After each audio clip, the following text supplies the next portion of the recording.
today. I've seen superheroes, princesses, anime folk, but I wanted to know, are there any doctors in the house? Yeah. Okay, I'm gonna start singing. Did anyone see if a TARDIS was parked out front of the number 10 with the number 10 on it? Anyone know? Yeah, you may see one. We have a doctor for you. Yep. You know who it is. And a rose. Yeah. And the new 16th. Let's welcome our moderator, Tiffany Babb, for this amazing Doctor Who cast reunion. Come on up here, Tiff! Hello, everyone. Hi, Doctor Who fans. I'm so excited to be here today. We have two extremely special guests with us. In fact, they're so special they need no further introduction. Please put your hands together for David Tennant and Billie Piper.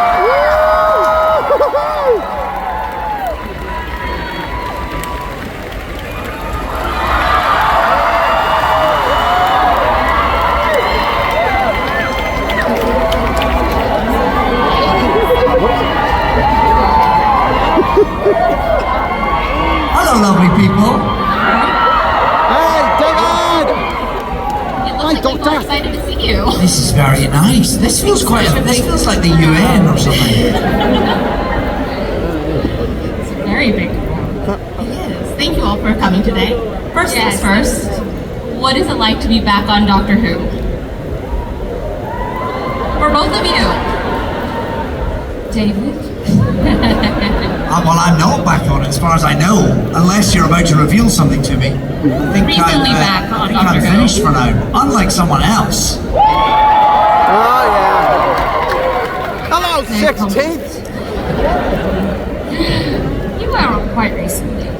Quite recently, which was lovely, yes. Thank you.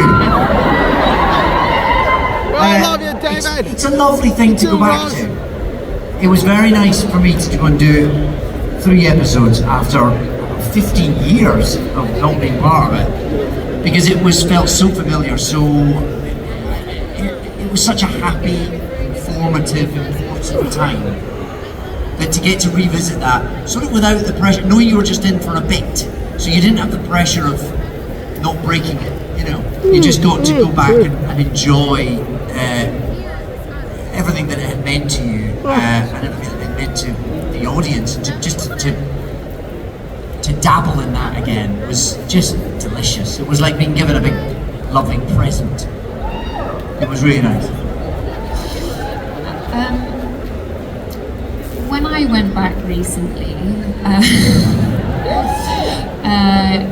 I just found it very emotional and also really last minute. So everything happened in a sort of cloak and dagger way. And also, it's that thing of having to hold a secret for a while from even the closest people in your life. I actually really enjoy it, holding a secret. They kept your secret really well. They really did, because there was, I think, some people were suggesting that it would happen, but it didn't. I didn't really catch fire. So I was quite amazed that we did as well as we did, and I found it really emotional actually. Like when I shot it, I actually had a bit of a cry. Yeah. It's quite a moving experience. So yeah, it was awesome. Speaking of keeping secrets, you have to keep a lot of secrets. Fans are super engaged and want to know what's happening next. What do you have to get smuggled in places? Like what have you had to do to keep the secrets kind of hidden? Just lie. Lie to everyone you know and love. Yeah. Worryingly, it gets easier once you start. At first, the lies to people that you know and love and trust can be very difficult and feel very treacherous. And they get really angry as well when they find out. My kids were like, "How could you not tell us? We're your kids." Mother, Once you start leaning into lying, there's something very fun about it. It's almost Moorish. Yeah. That is amazing. So you folks weirdly got to return to your characters and have, not this recent time, Billie, but when you first returned, you got to have this new ending for Rose, which for us was all very bittersweet and sad and kind of beautiful. Were you really sad about it, or was it really exciting to return and have, rewrite Rose's ending? I felt the same. I felt like it was kind of bittersweet. It was, it's always wonderful to return. It's super fun. It feels comforting because you've spent significant sort of formative times with people. Exterminated him, but past still. and yeah, I felt sort of mixed about that ending. But that's okay. I think that's okay to feel like that, you know? You can't always have what you want. Yeah, some of the best endings are bittersweet. Like David, you recently returned to the Doctor. Yes. Also really bittersweet, kind of a rewrite of the ending of the 10th Doctor. Yeah. What was that like? I love it. I'm now sitting in a back garden in West London eating macaroni and cheese made by Bonnie Langford. I mean, that's sort of my dream life. I guess the I thought Doc's it was lovely Canadian. and yeah, unexpected. And when it's a character that's been around for all these years and that so many stories have been told, not just on TV but in novels and comic books and audio dramas, and this character has been examined and re-examined and speculated on, and to find a new sort of story to tell and to give a new ending to one version of that character. I think it's fantastic. I mean, it's a lovely way of just keeping that legend a bit fresh. Because Doctor Who has such a long history and so many people have worked on it, there's a lot of Who alumni out there. Do you constantly run into people who have worked on Doctor Who on your career projects? I guess so, yeah. You know you do. Well, I now do a show called Rivals thank you.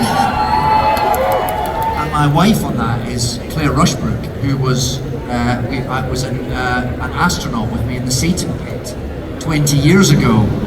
We spent Oh my God! we spent a week of night shoots. Yeah. I was just thinking, when was she? Yeah.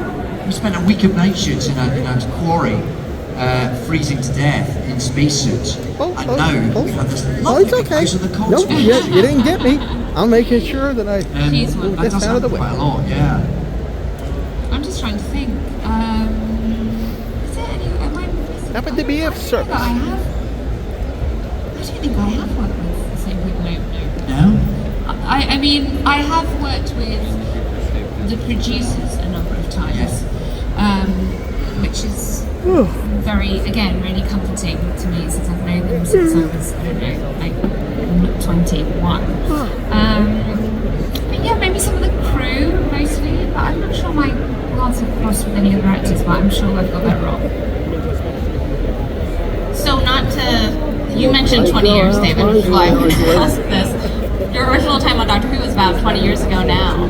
I know, isn't that ridiculous? It's like yesterday, right? Well, it doesn't make sense mathematically. Because I'm now 34, I think. I'm 24. Yeah. We were much younger than you would have thought when we did Doctor Who. A 4-year-old and a 10-year-old. We were still at school. What are your favorite memories from that time? Oh, that's a big question. Yeah, I mean, I suppose it was my first big acting job. So for me, it was my first experience at going to work every day and finally doing something I really loved. So that felt amazing. That's an amazing experience, and not everybody gets to have a job that they love. And so I remember feeling very moved by that. And we had a real laugh. We just had a laugh. We basically lived in Wales. Yeah. The crew became the family. We didn't go out loads, did we? We didn't really have time. I mean, we were filming at night a lot. Yeah. But most of our fun was had on set, and it was just, it was a formative experience.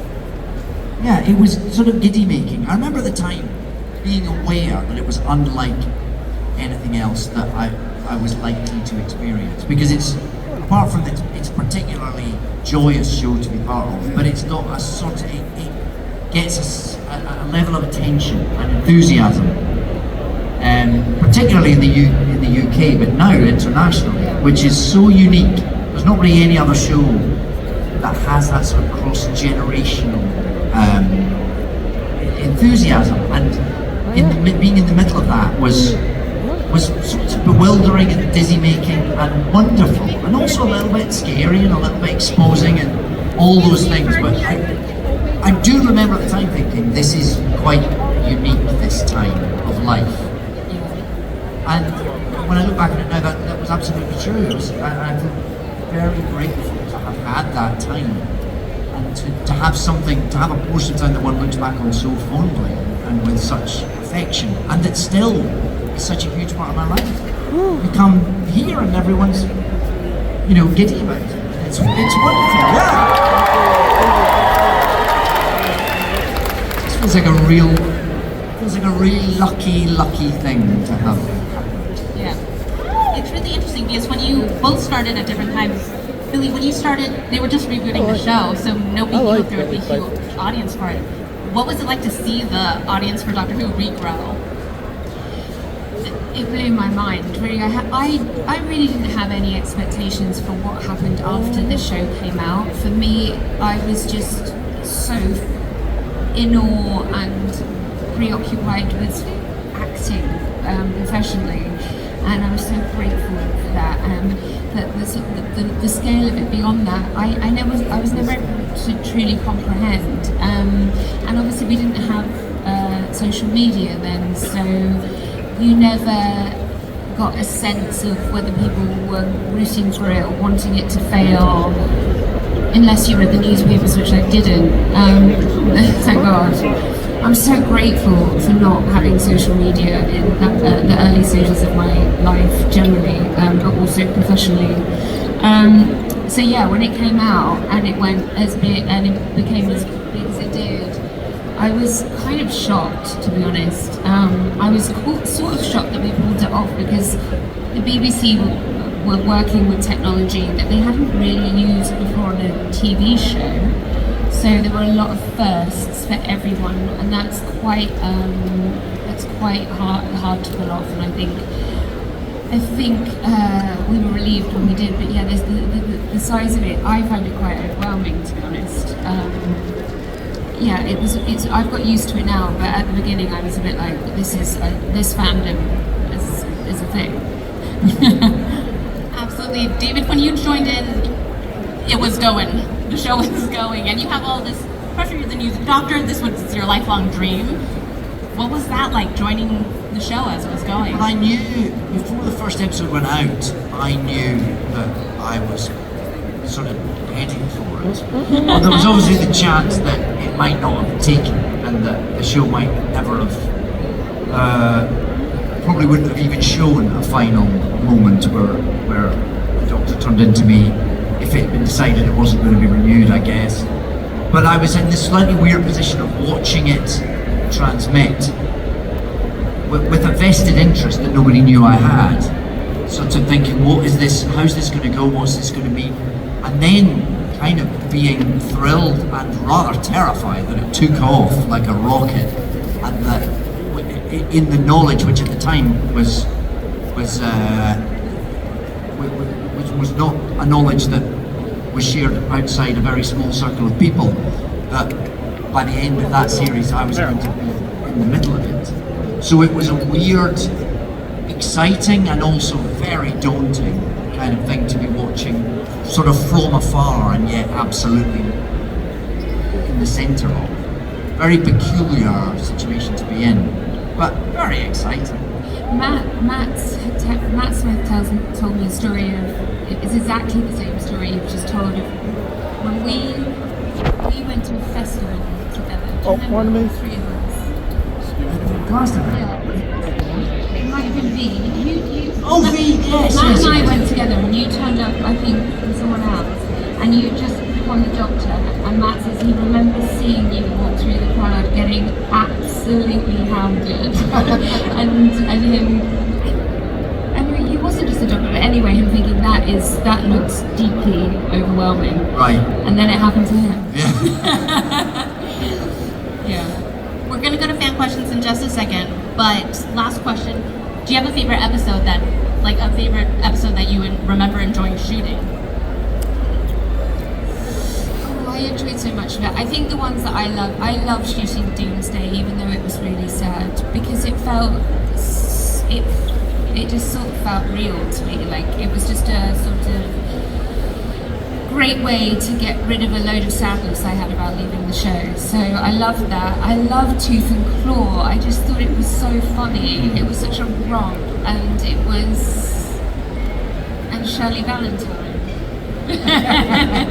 and then I love Father's Day as well. I thought that was a beautiful episode. Somebody else like that. Yeah. But I love the fun of New Earth, Cassandra and things like that too. Wow. Nothing with the Cyberman. That was very, right. Oh no, that's it. The Cybermen were in the last two. They were in the, yeah. Everyone was in the last two. You mean the ones that were freezing cold? The ones that we shot. When you had to wear that tiny waitress dress. Yeah. No, that night in Cardiff. Yeah. In the snow. Yeah, exactly. So, none of those. How are you? I feel like it's almost indecent to have a favourite. It's like choosing because they're all so different. They're all very unique. They're all very unique experiences because they all had different casts. They all were in different sets. They all had such a different feel to them. But they feel so idiosyncratic and of themselves that it feels a bit wrong to choose favourites. I have fond memories of every single one, actually. I suppose I remember the episodes, Journey's End episodes, when everyone was there. When there was just that big gang of us all together. Sort of for the first and only time we were all on set. The whole kind of family was on set together. I remember that very fondly. But I do have genuinely look back on every episode with a twinkle. And I remember good things about each one. But which was your least favourite to shoot? Least favourite to shoot? Our season together was definitely the coldest year. We had a lot of really, really cold times. Yeah, that's true. So I remember another day when you get into the trailer and your costume was set out with piles and piles of thermal underwear to try and your heart would sink. And you just thought, no, another day of being cold all day. But I still, even with that, I'm still very fond of it all the time. The sacrifices that were made to make Doctor Sacrifices. Who. Let's take some fan questions. Do we have mics? I think this person in the green up here. If you could tell your name, where you're from, and then your question, please. Here comes a microphone. Thank you. My name's Juan. I'm from Ontario. Hi. Hi. First of all, thank you so much for very good. It's a long run. these kinds of conventions. That's a nice. No, I know, but you have to take away time from your family or shooting, and it's really appreciated to get the chance to meet you guys. My question for you, well, both of you, outside of Doctor Who, what's an underrated role from your entire filmography that you're really proud of and you think that more people should watch? Whoa. I know the answer to that. Whoa. I've actually got two. I Hate Susie is something, is the show I'm most proud of, I think, just because I worked really closely on that from the ground up. And it didn't get seen by a lot of people, which is really annoying. So if you fancy it, there's actually an episode at a Comic-Con, so if that piques your interest. But yeah, that's one that I feel like should have got more attention in the character. And then Penny Dreadful as well. Although it feels like a lot of people here have seen it, I'm not sure. When it didn't get the energy that other shows have got. I think probably for me it's a show, a BBC show called There She Goes, which was. Oh, thank you. I love that. That was amazing. I thought it was really special because it was it was sort of autobiographical for the writers.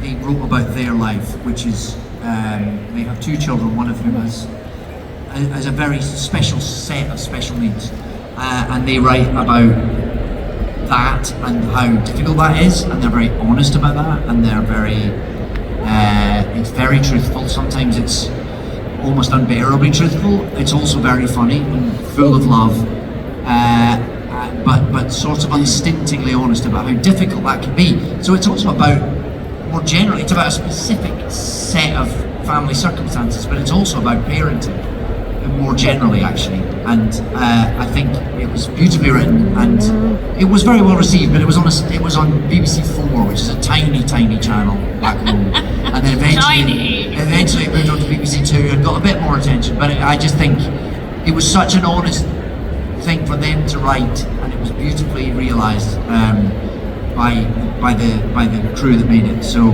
that probably for me is the thing that I wish everyone could see. Get it on Netflix. Being on Netflix? No, you should. You should get it on Netflix. Yeah. It's probably on BritBox, I suspect. You should campaign.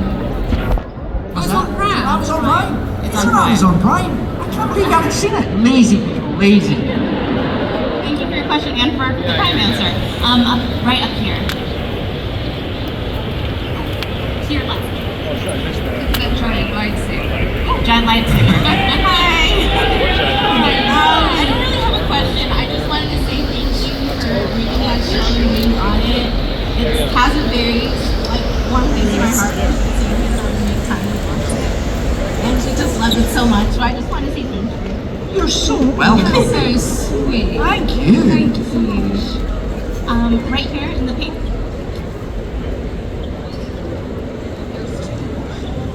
Hi, I'm Alex. I'm from here in LA. I wanted to say first, Billie, you're the most beautiful woman on the planet. Thank you. I just wanted to know if there was another character from a different season of Doctor Who that you didn't get to interact with that you would want to.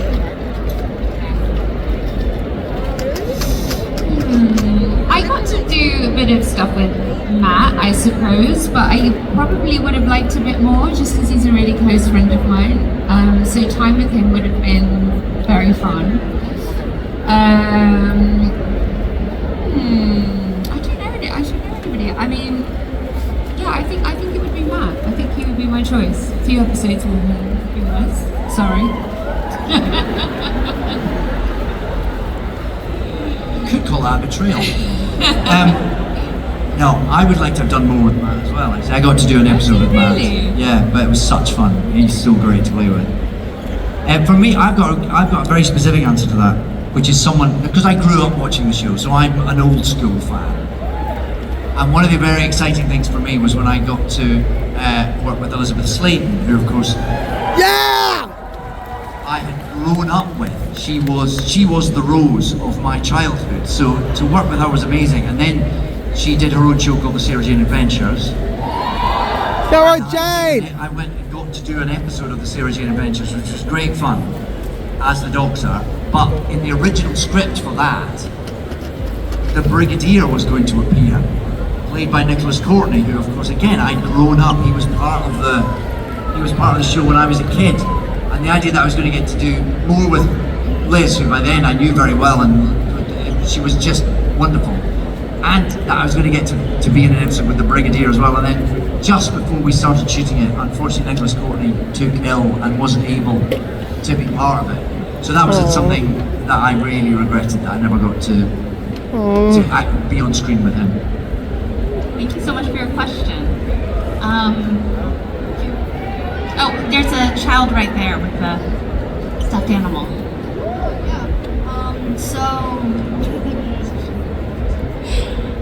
So my name's Thanatos, and here's my question. If you had to rewrite a Doctor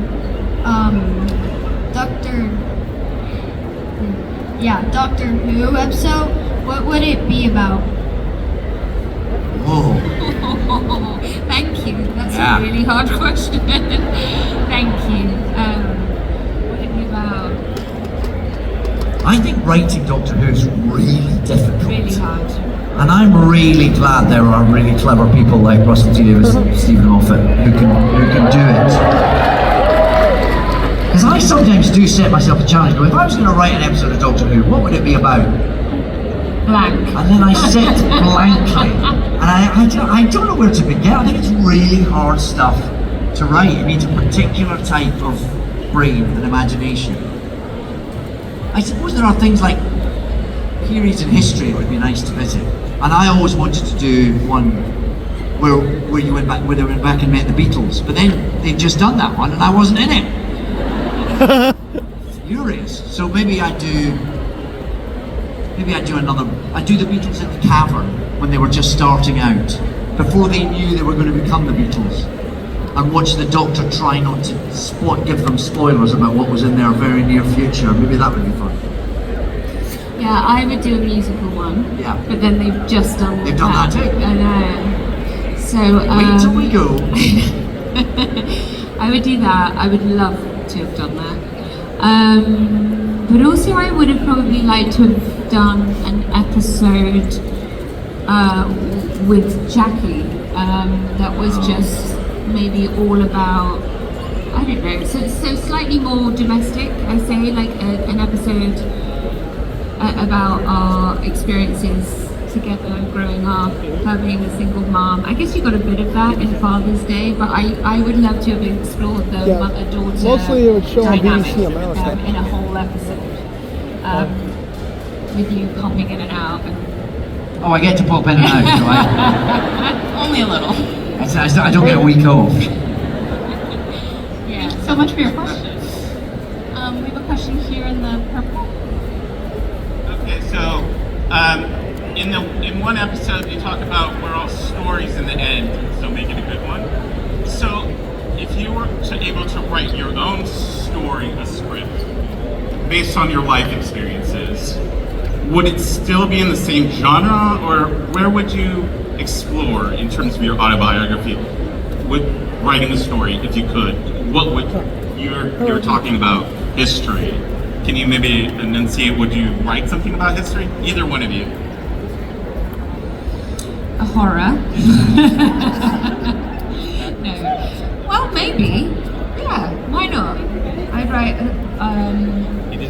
Yeah, I think I love it when people take a sort of, I don't know, like an emotional story and invest it and set it in the genre world. Like, for example, the Demi Moore film, Substance. I love that because it was about, you know, the pain of getting older as a woman and, you know, how unfair a lot of that is as a female experience. And so I'd probably copy that and make it a sort of, you know, a dark, comedic horror.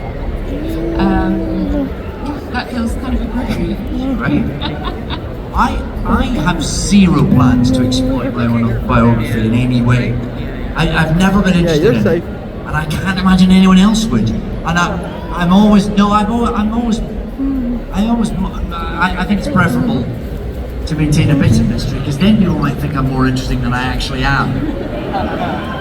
I honestly, it's only because I've not told you anything about my actual life, which is very dull and very low-key. Congratulations on your But yeah, so I probably not going to write that. I'm probably going to leave it to someone else. Thank you so much for your question. Right up here.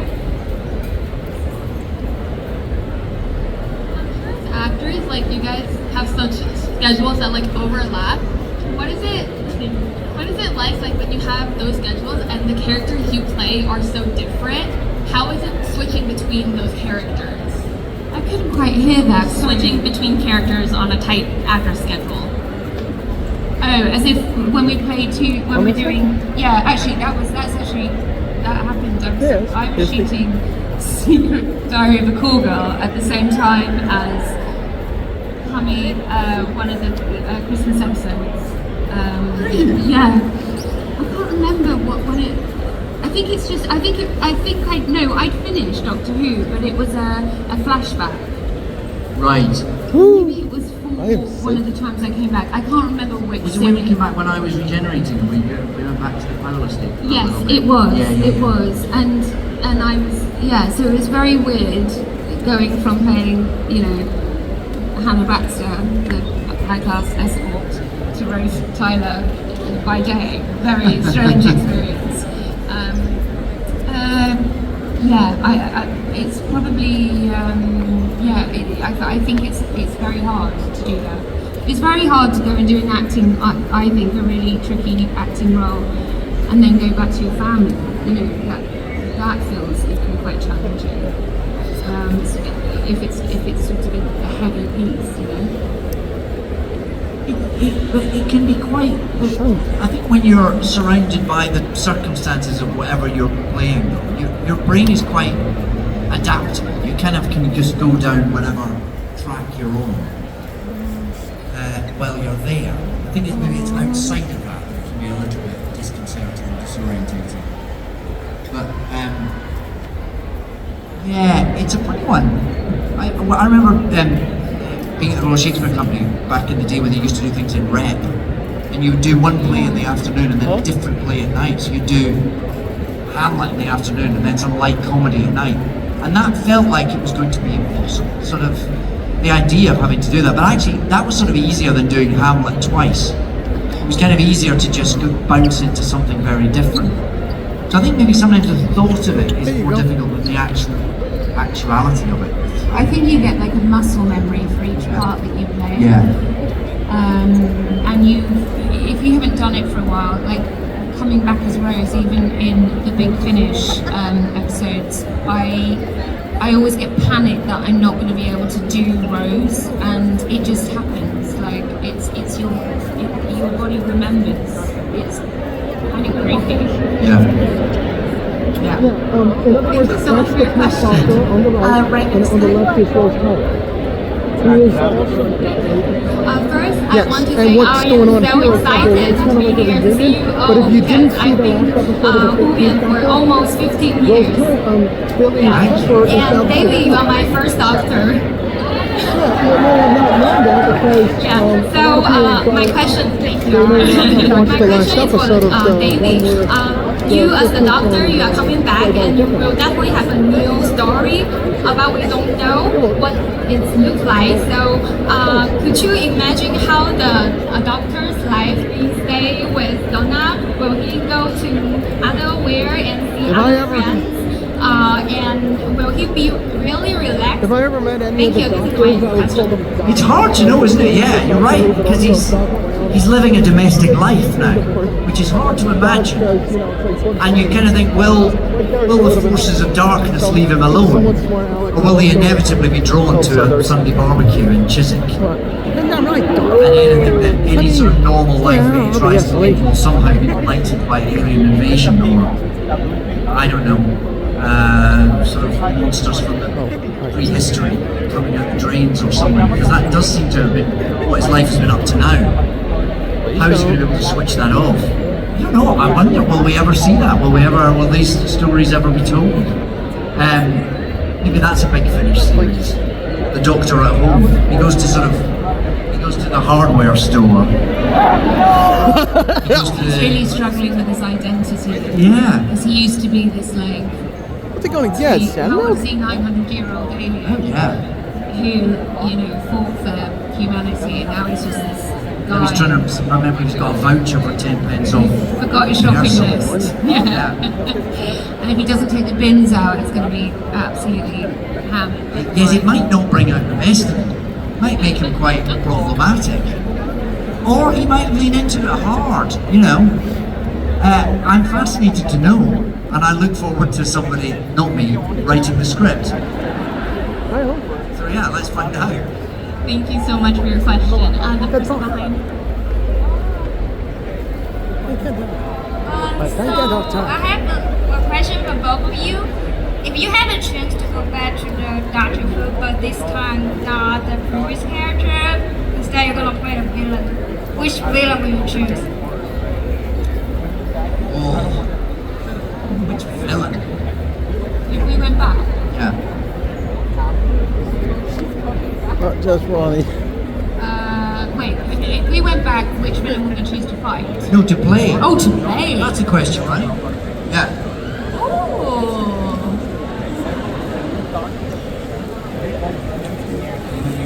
I got I feel like that's a good role. Yeah, Cassandra would be great to play. A full episode of that would be super fun, for sure. There's possibly a darker one as well. I'd quite like to The go. Master. The Master. Ah, the master! I'd quite like to go to the Toy Maker, I think. I'd quite like to see the voices involved in that. Neil Patrick That was fun.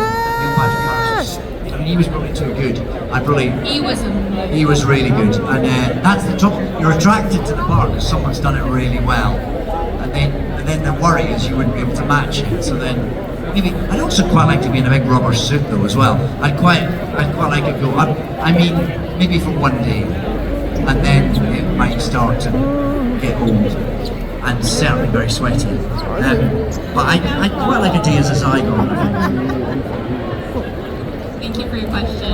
Up here in the Batman trailer.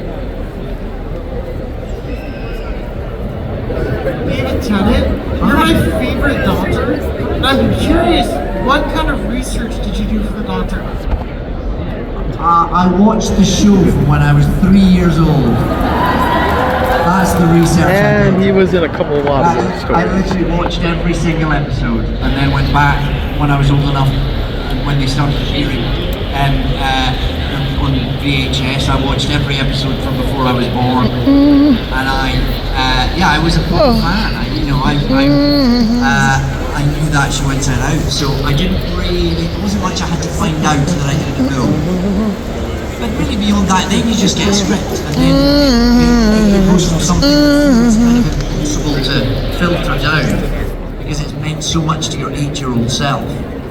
And then you get the words, and because it was written by Russell, it was great, and it fizzed, and it popped, and it was funny, and it was exciting, and then all I had to do was just do each scene as it came up, really. So, yeah, in some ways it's the role that I've researched most in my entire career, and in other ways I just really turned up and did it. Good answer and good question. Right up here in the front. Yes, in the dark jacket, yeah. I have a question for Billie about many people. Did you have a favorite scene to shoot? Favorite scenes to shoot?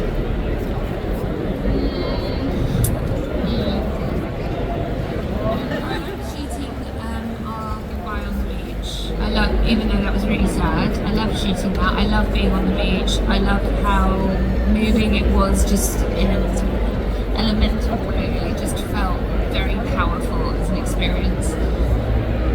I loved playing. Well, I loved the Cassandra stuff. I really, really enjoyed that. Soup in a sandwich. I loved. The Christmas episode. It's your episode, it's your thing. My arrival. Your arrival. Yeah. I loved all of that. That was great. Yeah. That was very exciting. What about you?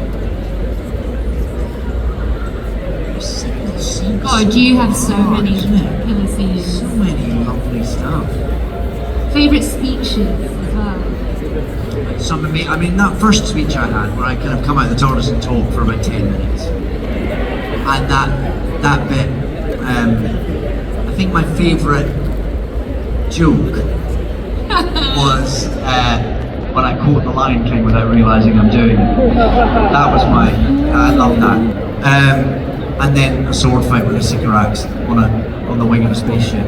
Yeah, that was sort of probably that first bit, because that was the first bit I did, was so kind of overwhelmingly terrifying, but also really fun to do, just because it was Russell's writing was so... Also, it was theatrical, wasn't it? Yes, it was, It had you're the right. theatrics about it, Absolutely. big long speech, a fight, in a dressing gown. Yeah. It felt like being on stage, I would imagine. That's probably true.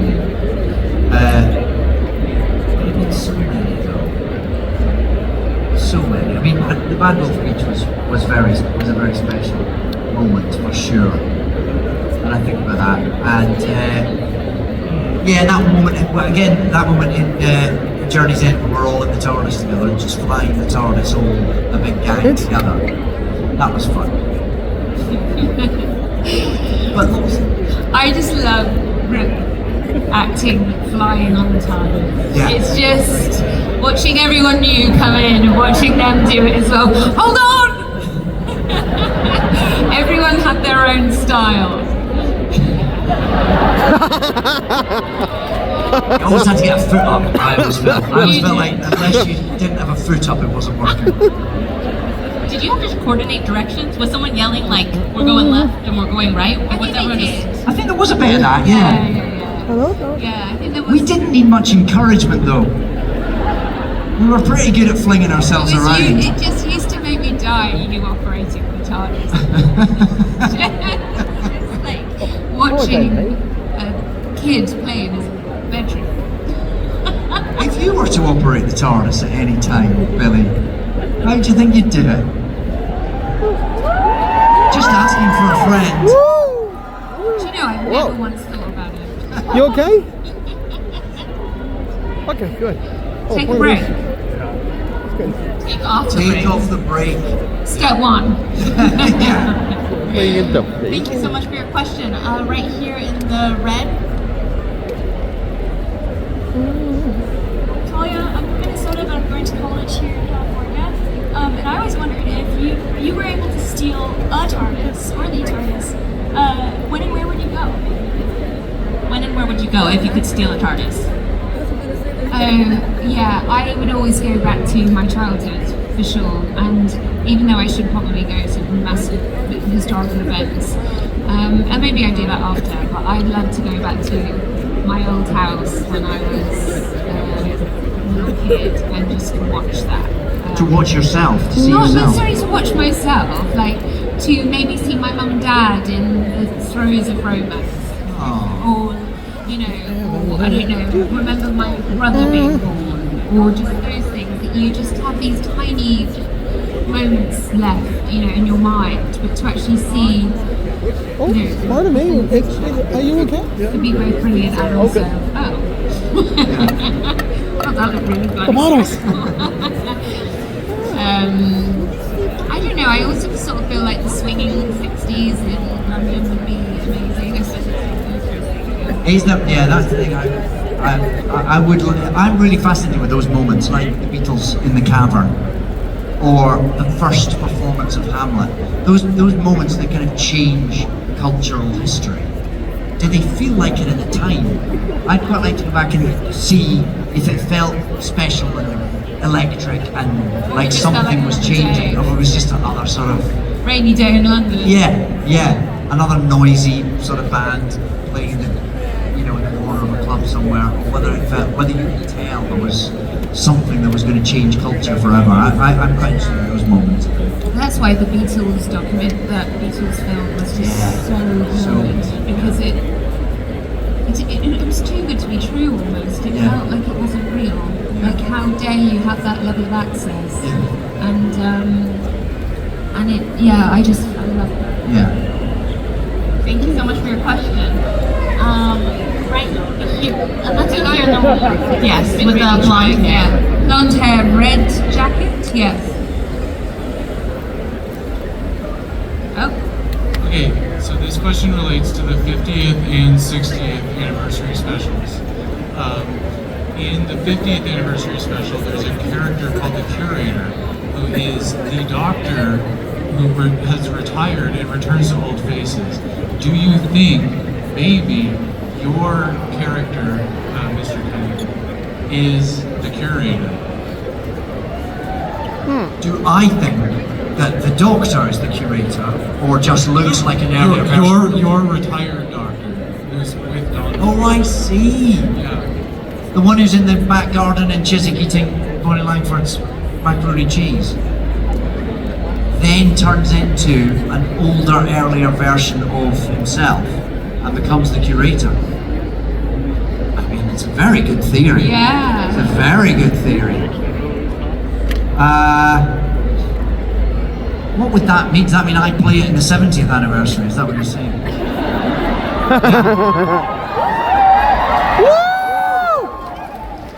I don't know. There was never a satisfactory explanation as to quite who the curator was. Was that not that I heard? No, I don't know. I suppose. super heavily implied. It was played by Tom Baker for sure. Yeah. Fourth Doctor! That's an interesting theory. But again, I'm not writing the scripts. Thank God. Yeah. Thank you so much for your question. I think there was someone over there that people are pointing at. Yes.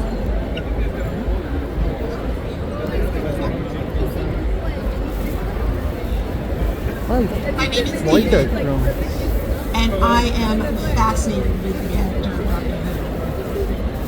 I love the imagination, and I love how it's really inside of the family story now, and how the shows themselves are really able to match the show and the feelings of the family and the creativity and all of the things that come together, and then all of a sudden, bam, there's an emergency, and the doctor comes in and he knows exactly what to do, and I really enjoy how that works. But those flashbacks and then flash forwards of the doctor, I want to know kind of how, I want to know what kind of series that we're going to continue to see, if we're going to see more flashbacks, more flash forwards, and more interesting little tidbits of the characters. Do you think that's going to happen, or do you think they're going to make a whole movie about all of these things? Those are my questions. Sorry, can you say can you ask the actual, I just couldn't hear the actual part of the question. Sorry, it's just because I think the mic was not as loud as it could have been.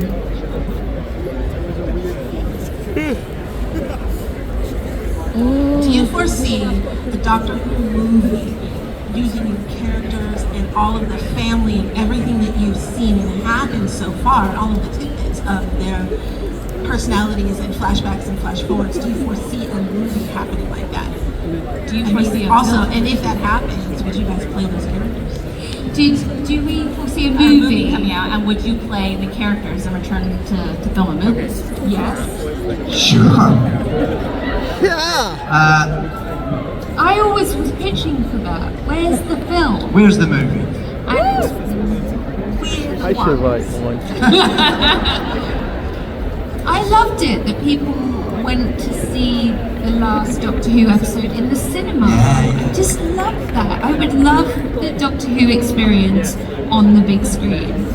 And it would be, I mean, they're sort of like films anyway. But yeah, I'd do that, wouldn't you? Oh, for sure, yeah. We're available. I think we have time for one last question up here in the white. Hi, I'm Amy. Birthday twin. Birthday twin. I'm from West Virginia. I wanted to know, because Doctor Who was like the first piece of media that really impacted me, and for so long that I don't even remember like how I got into it, because I just turned 20 and it's just been such like a big part of my life, and I wanted to know what piece of media maybe or whatever impacted you and made you want to do film, because I'm studying to do film now and hopefully I get to work on Doctor Who, but like that's just a really big dream of mine. But yeah, thank you. What stories impacted you and inspired you to become actors? Well, for me, it was Doctor Who. It was. I watched. It was watching. I remember watching John Pertwee turn into Tom Baker. I was 3 years old, and I can remember watching it and being inspired, really, and having whatever understanding I had at that age. It definitely started a conversation and a beginning of a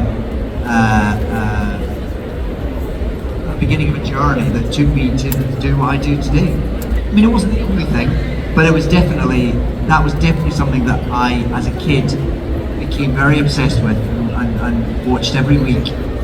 In the days when you had to be there at 5:25 on a Saturday when the show came out, or you didn't get to see it before video recorders and streaming and all that, it was a sort of an appointment every week, because there was something about that storytelling, something about those characters, those actors, that just got me, and that you know definitely influenced the direction that my life took. So yeah. Yeah. Oh, that's very lovely. Thank you. Yeah, I think mine was quite varied. I think I was so impacted by Disney movies when I was a kid. I think now, like when I work on things from the ground up, either if I'm writing something or even I directed a film, and I remember thinking so many instincts I have, I think are sort of, I don't know, they have a sort of fantastical Disney quality to them. They're not, it's like dealing with heavy themes, but dressing it up in a sort of, in my mind at least, in a sort of abstract Disney way. It feels like a really fun way to tell hard stories and make them palatable. So I think I've been really influenced by Disney movies. And Tim Burton movies as well. Like Beetlejuice was one of my favourite films, and just transformed the way I thought about films. And then in terms of female characters, I was completely changed by Samantha Morton, piece of acting. I was watching, which I shouldn't have been watching, Band of Gold, which was a show about prostitutes with my mum. I don't know why the hell I was watching that. Anyway, I remember seeing her do this performance, and I was so moved by it. And I'd not seen women behave in that way before, because, you know, I've been watching Disney for the last 12 years, so I wasn't, I hadn't seen women feel dangerous on screen. And I remember turning to my mum and going, I want to do that for a living.